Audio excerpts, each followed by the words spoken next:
A heart surgeon wakes up in the morning, jumps out of bed, brushes his teeth, washes his face, brushes his hair.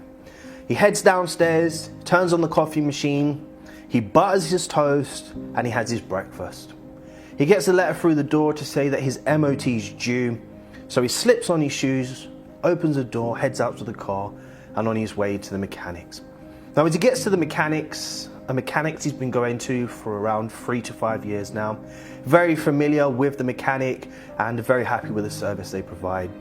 So he drives in, drops off his keys, and as he's about to leave to head back home, the mechanic calls him back and says, "Look, I have a question to ask you." So the heart surgeon turns around, heads back to the mechanic and says, "How can I help you?" The mechanic says, "I've been thinking about this for a very long time. I see that me and you do very similar jobs. You know, you go to work, you help people. If somebody's in pain, you give them medicine. If there's something wrong with their limbs or their heart or their liver or their kidneys, you know, you operate on them and you fix them." And the surgeon is there and he's smiling. And the mechanic says, "You know, because that's what I do. You know, I have some very difficult cars that come in that have had accidents, broken down, need this changing, that changing, and you know, I open the bonnet and I fix it, etc., etc. But there's one thing that I've observed. We do a very similar job, but you get paid 10 times more than I do. Why is that?" And the surgeon said, So he thought about it with a smile on his face, and the mechanic says, "You know, I've been doing this for a very long time. I'm one of the most skilled mechanics in the area. If there's a problem, I'll fix it, no matter how difficult the problem is, no matter how difficult the engine that comes in, I'll fix it." The surgeon thought for a moment longer, and he turned around, and he said to the mechanic, "How about you fix that engine while the engine is running?" And the mechanic went silent.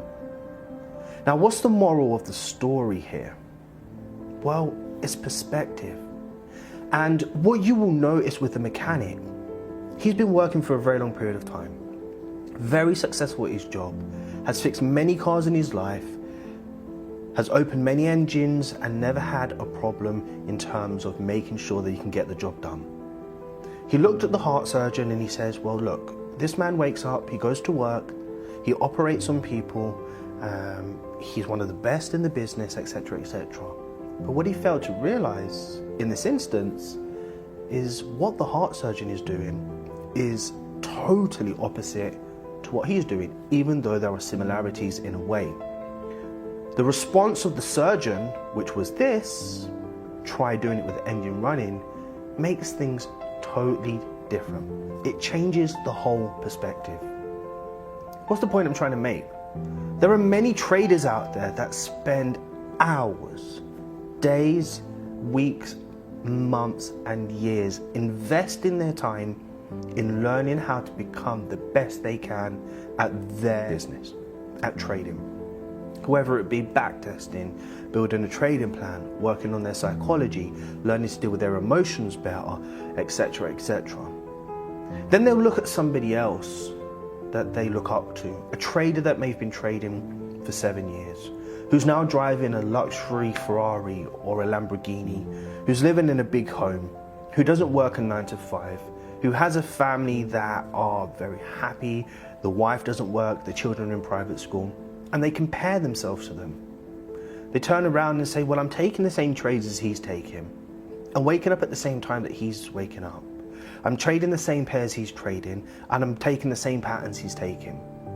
Here we look into the perspective situation again. Just like the mechanic and that trader thought that he was doing the same thing as that surgeon, like the trader was looking at the successful trader, there are differences. And what are they?